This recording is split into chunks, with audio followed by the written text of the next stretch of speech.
Hello, my name is Brooke Garrett and I did the student loan case study. It's about Jennifer Berry, who's 25 years old and she's kind of straight out of college.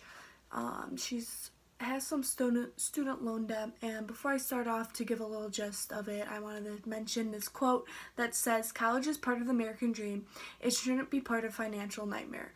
And Jennifer Berry, who is the person who is trying to pay off the student loan, she is living her own student financial nightmare. She owes about $7,300 in credit card debt and $16,000 in student loans. She does have cash flow coming in, but she's not really using it in a smart way to pay off those loans, which is her main goal. She wants to pay off her loans right away, quickly as possible, so she could be debt-free. She lacks knowledge and information with how she should spend her money, and some calculations that I came up with. I helped develop a plan to get her out of student loans and debt fast as possible. So in every situation, an individual shows strengths and weaknesses. Well, Jennifer's strengths that she's demonstrating is certainly determination and just having that drive and that willingness to want to do better. But she just kind of lacks what she should do. But she is dedicated and she does have that drive, and that's just great because she has that willingness to be positive and she wants to make a change in her own life. But her weakness is that she just took on too many projects at once, just eager. She's not really organized. She's being a little bit careless what she should do because this is her financial future, not everybody else's. She also, instead of trying to seek help, she just used her own knowledge and thought what was right instead of seeking out for help. And overall, she does need a little bit more self-control because she does have a shopping addiction that she likes to splurge on, and that is not increasing her savings. So her main goal is to increase her savings while getting out of debt as soon as possible. So I came up with a few ways to help her do that. So before I get into any action plan steps, I wanted to throw out some of my suggestions for how she's really spending her money and what she should be doing instead. She started off with a 403B plan, which is kind of for retirement, and it's just a bright idea to start saving for retirement. But if her goal is to pay off her debt, she needs to focus on that first before retirement. She is 25, she has a lot of time to save. So she kind of just copied off her coworker and put 25% in a stock fund, aggressive growth, actively managed growth fund, and a money market fund, which it's a pretty decent cut, but not for her right away because she just copied off her coworker. So what she should do is cut down, because right now she's putting $90 bi-weekly into her 403B plan. I said she should cut it down to $30 per month, so she's saving money, and she should put 5 to 8% in each one of those categories. And so she could put that extra money towards her debt that she pays off each month. So that would be about $165 extra dollars that she's saving. And she also has that compulsive buying disorder, which is not that great when you're trying to pay off debt. So I said she should create a spending plan or a budget with that so she could save some extra money. So overall, she will be cutting down money in her 403B plan, and she could put that extra money towards her debts monthly. And so $165 extra will be going towards her debt per month. So she'll be paying that debt off pretty decently if she moves her 403B plan towards her debt.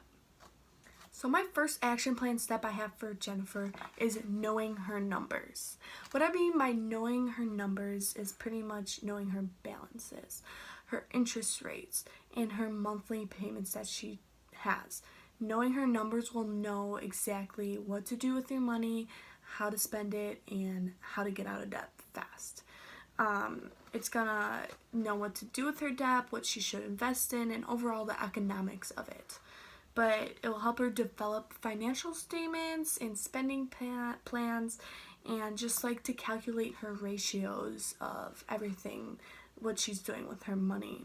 Overall, it's going to help her initiate, explore, and act upon what steps she should do. So my second action plan step for Jennifer is, it sounds silly, but it's actually really beneficial.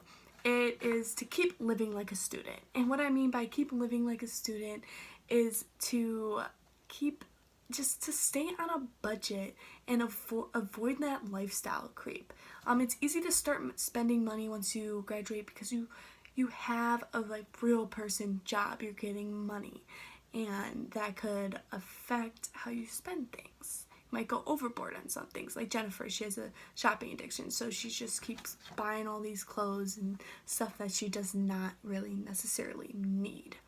So sticking to a budget will help with saving a ton and getting that debt paid off. Just keeping track of the financials will be very beneficial. So my third action plan goal is to keep working hard. Never give up. And what I mean by that is if you just work hard every day, just go in, do your thing, have drive, motivation, which Jennifer does, that's one of her strengths, she could possibly get a raise at her job, which means more cash flow, more money coming in to pay off those loans or debts or have extra money for things that she wants to do. Simply, if you just keep working hard, good will come out of that. So my last action plan step for Jennifer is to make payments as soon as possible. She is in $7,300 in credit card debt, and that is not fun. So she probably has a bad credit card score. So making payments in full instead of the minimum will help her build her credit back off and get towards a positive net worth instead of creating more negative of a net worth.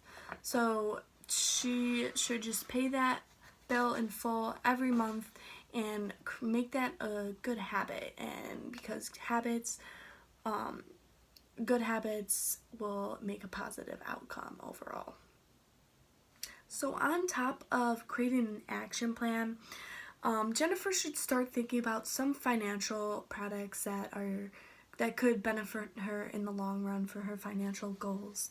Some examples of financial products are bank accounts, insurance policies, and mutual funds. I personally like all three of them, but in Jennifer's case, I'm gonna have to recommend a bank account. I say that because it has no risk and it's easily accessible for her. Once she gets her debt paid off, I would recommend her looking into a mutual fund because you do get the best return on your investment. But overall, the financial products do come with a lot of benefits, but I'm gonna have to go with bank accounts for her because it will also help her build her credit back up as well, and it's just safe. So Jennifer Berry is living her own financial nightmare, $23,000 in student loan and credit card debt. Overall, she demonstrates dedication and willingness to pay that off, but she has a few weaknesses that is kind of not getting her to her overall goal, which is to pay off that debt quickly, create an emergency fund, build her savings, get a positive net worth. It's just what she's doing is just not working, and she needs a little bit of help to get out of that situation. So knowing her numbers, budgeting, simply living, making payments as soon as possible will help her get out of debt free. So sometimes the American dream could turn into a nightmare. So be careful what choices you make.